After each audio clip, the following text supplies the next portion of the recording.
Powered by MPB, this is Chalkboard Chat, an MPB education podcast, hosted by Jermaine Flood and Tara Wren.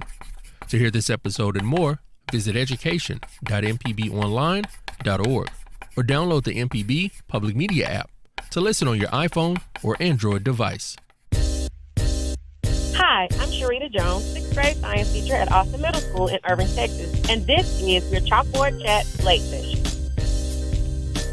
My tip for overcoming the current state of education within the COVID quarantine is to first extend grace and compassion to our students. We have to understand that life is still going on both sides. So I would suggest doing check-ins with students just to see how they are. That can be very informal. You can do that in an engaging way. One tool that I like to use is Padlet, and it's simply Padlet.com, and you can type in a question, just like a Likert scale, where it's happy face, sad face, I feel good today, not so good, I feel better, just to see where they are, because we never know what students are dealing with on a day-to-day basis, and we definitely don't know where they could be coming from or what they're facing on a day-to-day during times such as these. Next, I would like for us to understand where our students are coming from academically, and in order to do that, you can take a look at the previous year's assessment, or you could also take a look at your state agency's education standards, and I would suggest that you look at the vertical alignment, which just lines out the different standards by subject. And it gives you a picture of where your students should be, the things that they should have mastered in the previous grade level, and also what they need to know in the next grade level. So that gives you sort of a baseline. So you can take that information and use that to kind of help you to frame where you want to begin with your students. After that, you can do checks for understanding. Those are very, very important with just making sure that your students are learning as you're going along through your lesson.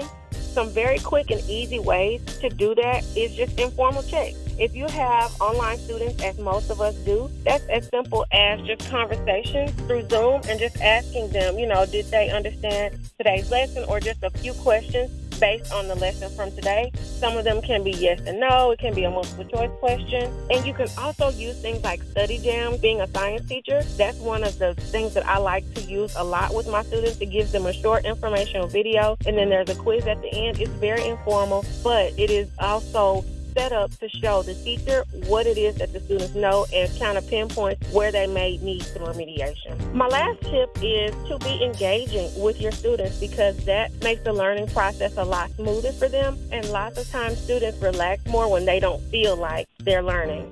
So some ways to do that is you can create fun games and quizzes for your students. One that I really like is Kahoot. And that's simply just Kahoot.com. And then as a teacher, you can go in and create polls, quizzes, questions, and the students play it as a game. That does require them to have an electronic device. They can use an iPad, a phone, or a computer. And it's very fun and engaging for both the students and a teacher. I also like Nearpod.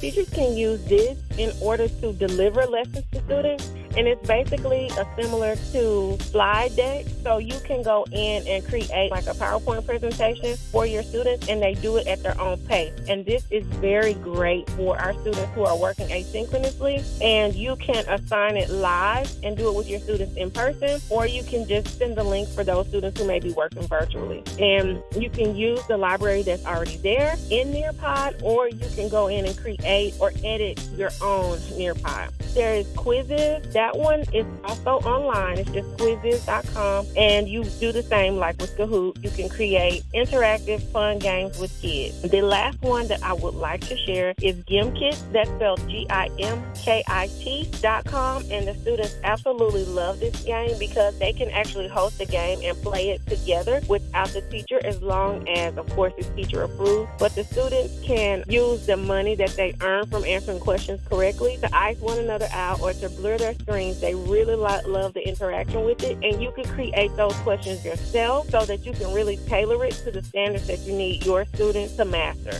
So with these tips, I hope that you're able to make learning a little bit more fun for your students, and also are able to extend grace and compassion not only to your students, but to our fellow educators and to ourselves. My name is Sharetia Jones. I am a 6th grade science teacher at Austin Middle School in Irving, Texas, and this was your Chalkboard Chat Slate Session.